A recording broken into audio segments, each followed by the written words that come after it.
ವಿಜಯ್ ನಾಯಕತ್ವದ ಭೀಮಾ ಈ ಸಿನಿಮಾ ಮುಖ್ಯವಾಗಿ ಯುವಜನತೆಯ ಭವಿಷ್ಯದ ದೃಷ್ಟಿಯಿಂದ ಮಾಡಿರ್ತಕ್ಕಂಥ ಸಿನಿಮಾ. ಇವತ್ತು ಬಹಳಷ್ಟು ಜನ ಯುವಕರು ಯುವತಿಯರು ಮಾದಕ ವಸ್ತು ಅವಳಿಗೆ ಬಲಿಯಾಗಿ ತಮ್ಮ ಭವಿಷ್ಯವನ್ನು ಹಾಳು ಮಾಡ್ಕೊಳ್ತಕ್ಕಂಥ ಅನೇಕ ಸನ್ನಿವೇಶಗಳನ್ನು ನಾವು ನೋಡ್ತಾ ಇದ್ದೀವಿ.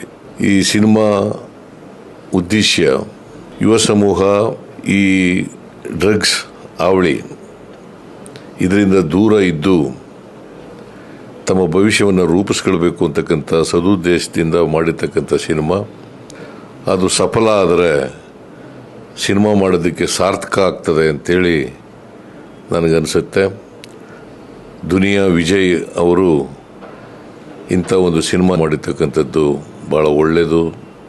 ಸಮಾಜದ ದೃಷ್ಟಿಯಿಂದ, ಯುವ ಸಮೂಹದ ದೃಷ್ಟಿಯಿಂದ ಇದು ಯಶಸ್ವಿ ಆಗಲಿ ಅಂತೇಳಿ ನಾನು ಪ್ರಾರ್ಥಿಸ್ತೇನೆ. Thank you so much. Thank you.